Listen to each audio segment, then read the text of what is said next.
Vous êtes sur Midi 1, soyez les bienvenus dans l'invité de la rédaction. À Dakar, SOS Sahel a organisé la 5e édition des Africa Days, un événement important pour l'organisation qui réunit ses partenaires et leur offre une plateforme de partage et de réflexion avec pour objectif de trouver et de promouvoir des solutions concrètes et durables à la sécurité alimentaire et au changement climatique, en somme des solutions locales bien adaptées aux problématiques locales. Et pour parler de cette actualité, nous recevons Rémi Emerick, délégué général de SOS Sahel, une organisation non gouvernementale qui accompagne les communautés rurales d'Afrique subsaharienne à garantir durablement leur sécurité alimentaire et leur qualité nutritionnelle de manière autonome et respectueuse de leur environnement. Effet historique très important, SOS Sahel a été fondé au Sénégal en 1976 par le président Léopold Sédar Senghor. Monsieur Emerick, merci d'avoir accepté notre invitation. Merci.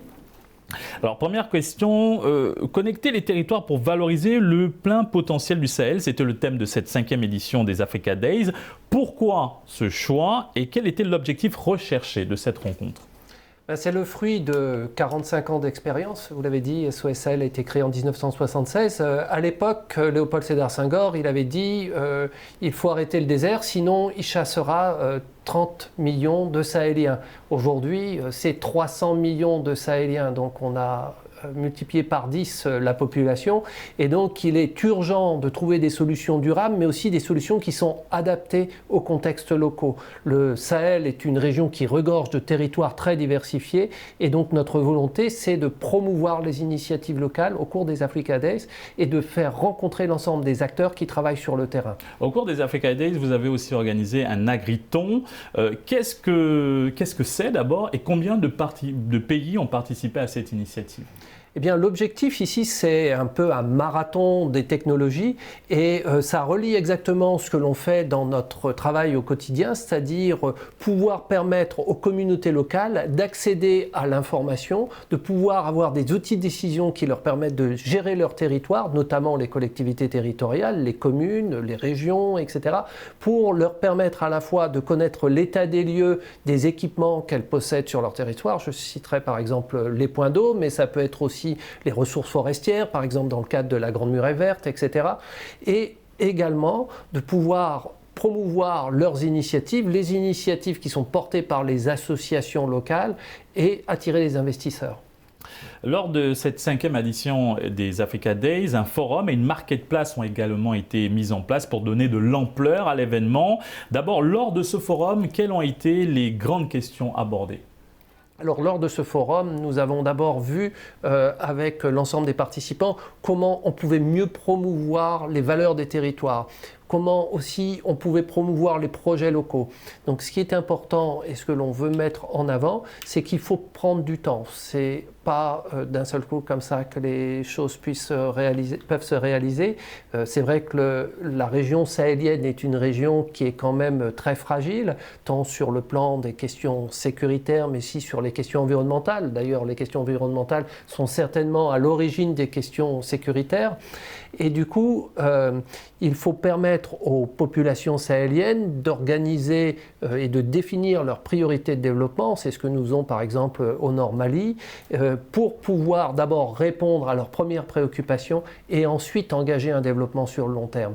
Donc à cette occasion-là, on a vu quelles sont les solutions pour permettre d'avoir des investissements à long terme, mais ensuite essayer de trouver aussi des solutions pour attirer des investisseurs, parce que la région sahélienne a du potentiel. On peut citer par exemple plusieurs filières comme la gomme arabique, le fonio, etc., qui sont aujourd'hui intéressantes pour le marché international. Parlons à présent de cette marketplace. Quelle est son importance lors des Africa Days ? Alors, ce marché, on va dire, des initiatives locales, l'objectif, c'est justement de pouvoir promouvoir la réalisation de l'initiative verte, de la Grande Muraille Verte pour le Sahara et le Sahel, de manière à ce que les acteurs locaux puissent promouvoir leurs projets. Donc nous avons présenté 10 initiatives à cette occasion, très diversifiées dans les différents pays où nous intervenons, puisque nous travaillons de Dakar jusqu'à Djibouti, du Sénégal à Djibouti. aussi sur 11 pays. Et notre ambition ici, c'était de pouvoir montrer les réalisations des acteurs sahéliens, mais également d'attirer les investisseurs sur ces initiatives. SOS Sahel a été créé par le président sénégalais Léopold Sédar Senghor il y a déjà 45 ans. Quelle analyse faites-vous des réalisations effectuées au Sénégal et sur le continent ? Eh bien, au Sénégal, nous avons déjà fait beaucoup d'actions. En particulier, un des programmes récents, c'est le programme de reforestation intégré dans la région des Niayes, où justement, un bel exemple, puisque par exemple, avec les financements recueillis par un partenaire, les hôtels Accor, nous avons pu planter 3 millions d'arbres sur cette région des Niayes. Mais l'objectif, ce n'est pas uniquement la plantation, l'objectif, c'est de restaurer l'agriculture, une agriculture durable et familiale dans des régions fragilisées. Donc ici, à la fois, on fixe les dunes, on diversifie la production, on plante par exemple des manguiers, on plante de différentes espèces fruitières, des citronniers, etc., qui ont une valeur alimentaire particulièrement intéressante, sans oublier le baobab, qui est aussi, dont le fruit est très intéressant d'un point de vue nutritionnel et très consommé au Sénégal, mais aussi à l'international. Et donc le bilan aujourd'hui, c'est que nous avons fait beaucoup de choses. Nous avons certainement touché, on peut estimer 50 millions de personnes, mais sur 300 millions, les besoins sont très importants. Et c'est important aujourd'hui d'accélérer le développement, donc de permettre de mettre vraiment en relation les projets locaux avec des investisseurs extérieurs. Monsieur Emeric, dites-nous quel a été l'impact de la pandémie sur vos activités et sur les projets que vous soutenez ? Alors c'est vrai que la pandémie, en particulier l'an dernier, avec la fermeture des frontières, avec la fermeture des marchés aussi, les limitations de circulation, ont posé pas mal de difficultés, notamment au niveau des organisations de producteurs agricoles qui, à la fois, avaient des difficultés pour s'approvisionner en matières premières, mais aussi pour pouvoir vendre leurs produits. Donc malheureusement, dans certaines régions, certains producteurs se sont retrouvés avec des produits qui ont été perdus.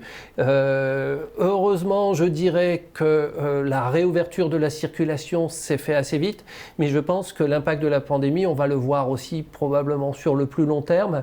Je crois que ça confirme, en tout cas, notre vocation de favoriser le développement de systèmes alimentaires durables au plan local. Aujourd'hui, il y a un très grand nombre de villes secondaires qui ont besoin d'approvisionnement et je pense que ce soit ici au Sahel ou partout dans le monde, aujourd'hui, on se rend compte que c'est plus logique de pouvoir faire approvisionner ces villes par des produits locaux que de le faire par des produits d'importation de l'extérieur. Et aujourd'hui, quelle analyse faites-vous de la situation actuelle dans le Sahel ?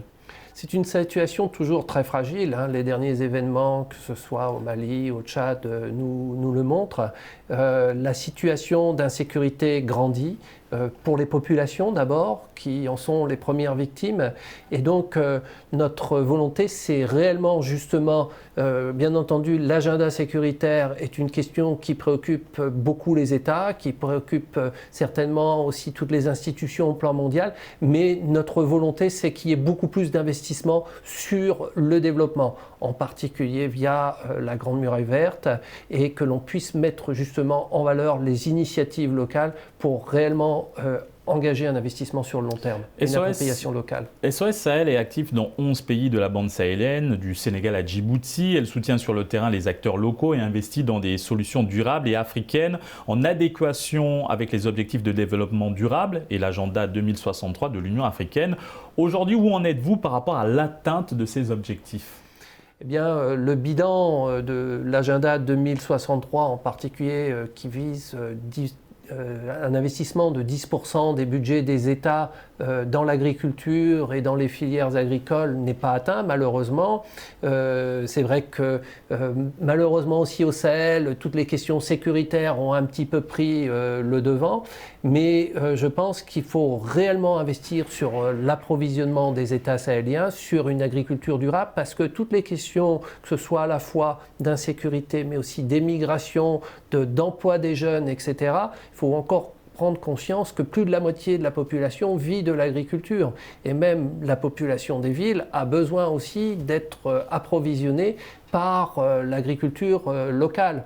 Donc l'agriculture doit se développer, bien entendu, peut-être pas uniquement sous des formes industrielles. Aujourd'hui, c'est une grande partie de la population. L'agriculture, c'est d'abord l'agriculture familiale. Ce sont les femmes qui produisent. Ce sont elles qui soutiennent la plupart des familles sahéliennes. Et donc, je voudrais que les États, mais aussi l'ensemble des acteurs qui les soutiennent, les ONG aussi, investissent réellement sur ce secteur. Merci Monsieur Rémi Emerick pour cet éclairage. Nous rappelons que vous êtes le délégué général de SOS Sahel, une organisation non gouvernementale qui a été fondée en 1976 par le président sénégalais Léopold Sédar Senghor. Merci. Et merci à vous d'avoir suivi cette émission. Très bonne suite des programmes sur Média.